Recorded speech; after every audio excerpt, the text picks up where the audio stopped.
Welcome to Session 2 of Back to Basics. My name is Brenda and I'm an alcoholic. Hey, Brenda! My sobriety date is April 4th, 1997. Would you please help me open this meeting with a moment of silence, followed by the Serenity Prayer.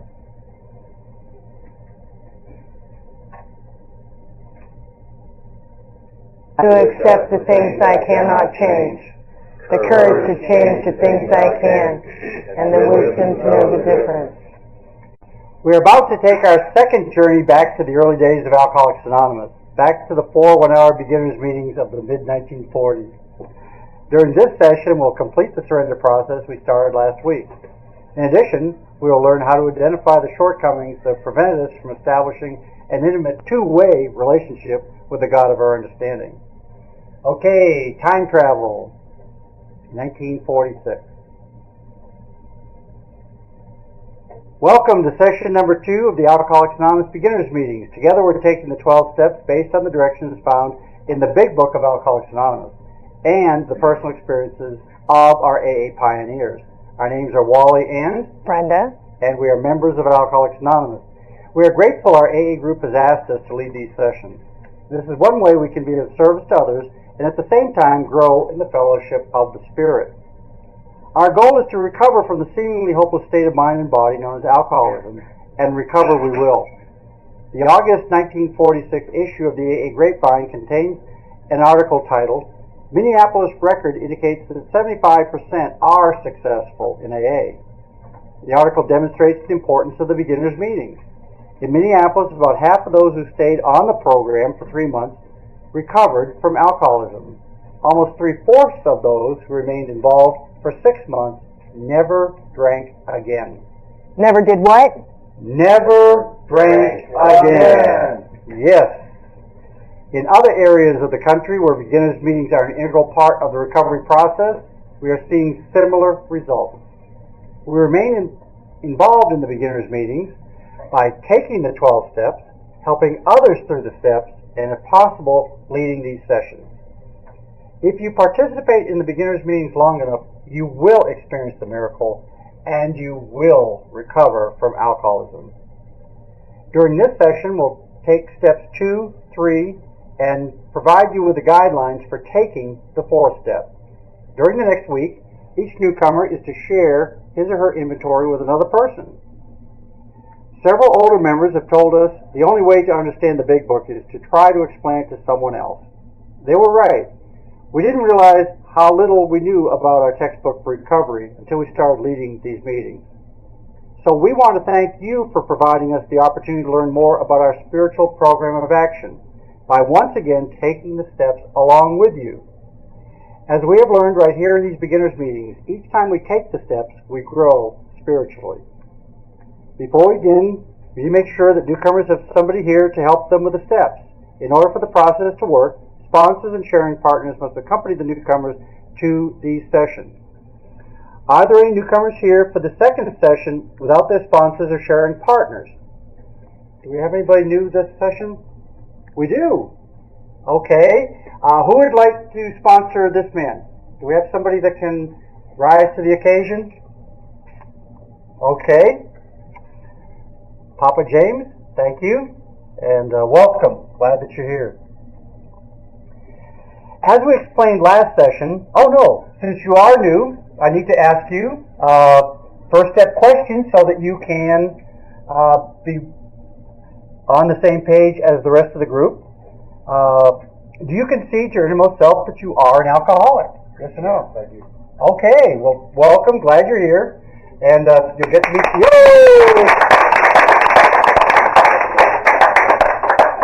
And you'll get to meet your new sponsor, Papa James, after the session. As we explained last week, the Big Book of Alcoholics Anonymous contains step-by-step directions on how to recover from alcoholism by finding and relying upon a power greater than ourselves. This power will remove our obsession to drink and lead us to a new freedom and a new happiness. Let's start with a brief review of what we have learned so far. In the third paragraph on page 64 of the Big Book, we find an excellent overview of the recovery process. Starting in the middle of the third line, the Big Book authors write, For we have been not only mentally and physically ill, we've been spiritually sick. When the spiritual malady is overcome, we straighten out mentally and physically. This is our goal, to overcome the spiritual malady that has separated from the God of our understanding and doomed us until now to the living hell of alcoholism. If we are spiritually sick, how do we overcome this malady? The Big Book authors inform us we need to experience a psychic change, a spiritual awakening. Dr. Silkworth describes the effect of this change on the alcoholic in the first paragraph on Roman numeral page 29.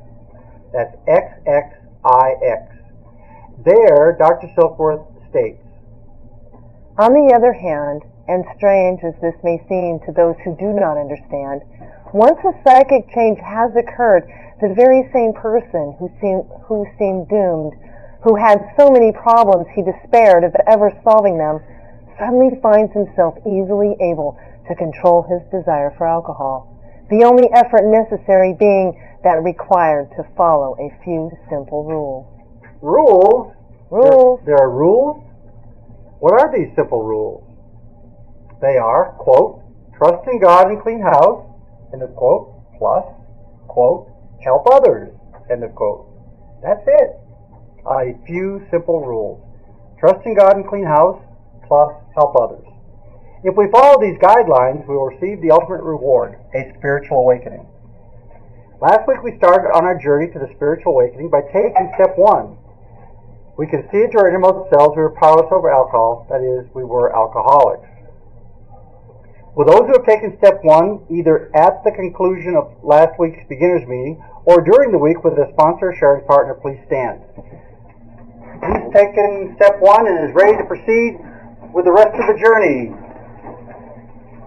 Okay, I'm looking at actually everybody who was here last session. Let's give ourselves a hand. Thank you for coming back. Woo. Okay, please be seated.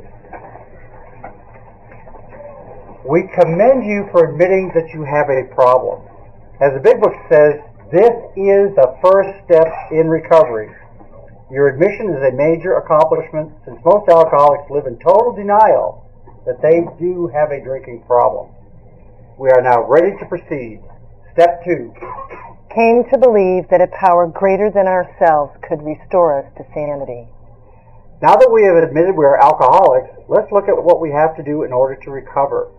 In the 4th paragraph on page 44, we learn, if a mere code of morals or a better philosophy of life were sufficient to overcome alcoholism, many of us would have recovered long ago.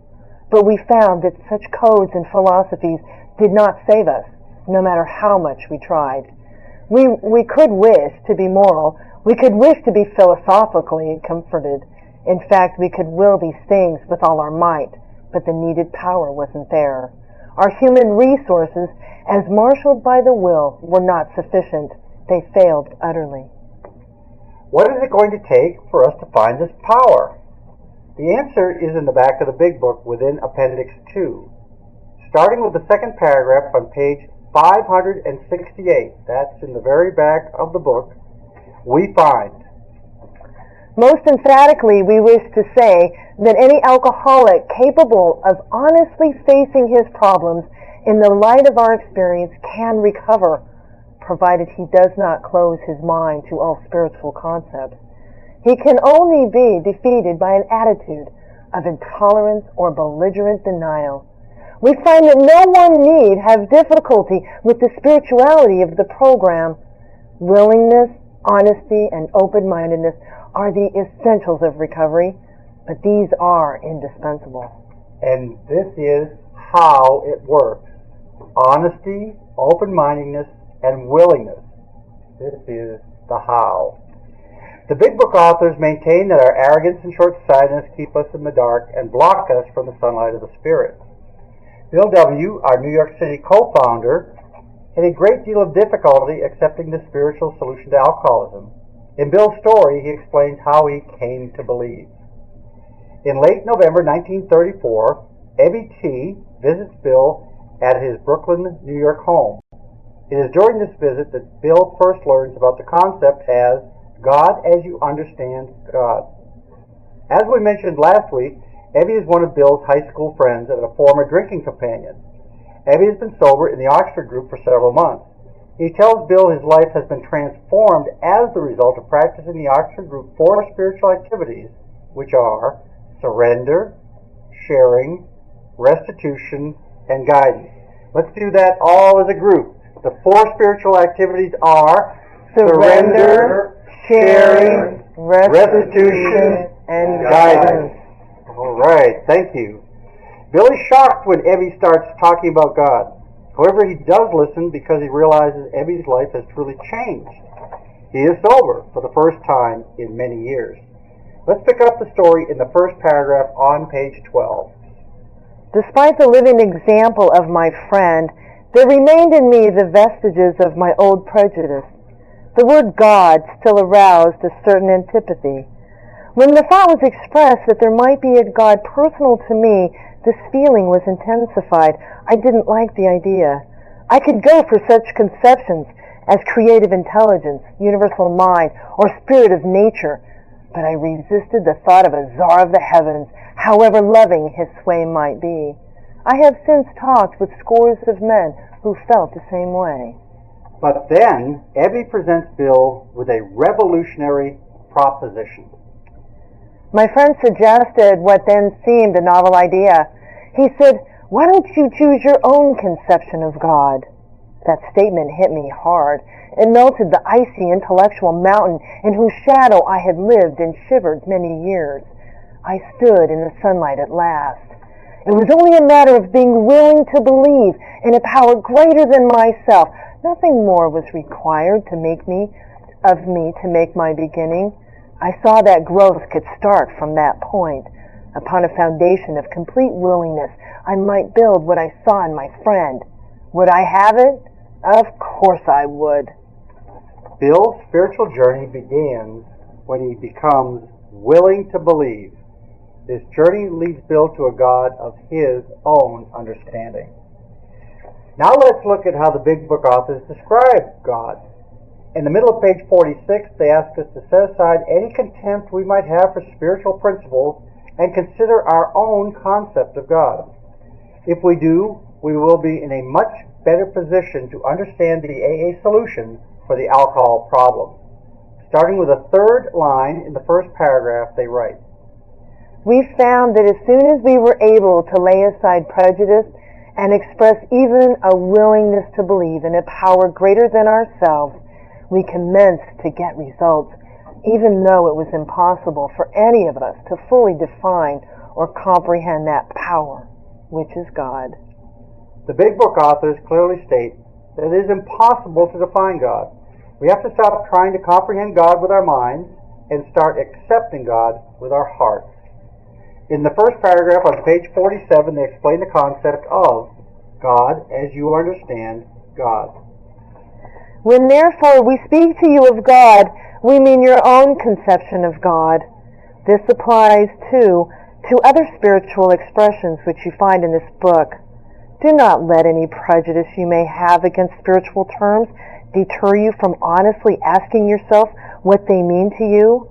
At this start, this was all we needed to commence spiritual growth, to effect our first conscious relation with God as we understood Him. Afterward, we found ourselves accepting many things which then seemed entirely out of reach. That was growth, but if we wished to grow, we had to begin somewhere. So, we used our own conception, however limited it was. Sometimes we have to take our lives right to the brink of disaster and look death squarely in the eye before we are willing to acknowledge the presence of God. But there is hope even for the most stubborn of us. Starting with the 7th line down from the top of page 48, the Big Book authors maintain that eventually most of us become teachable. Faced with alcoholic destruction, we soon became an open-minded on spiritual matters as we had tried to be on other questions. In this respect, alcohol was a great persuader. It finally beat us into a state of reasonableness.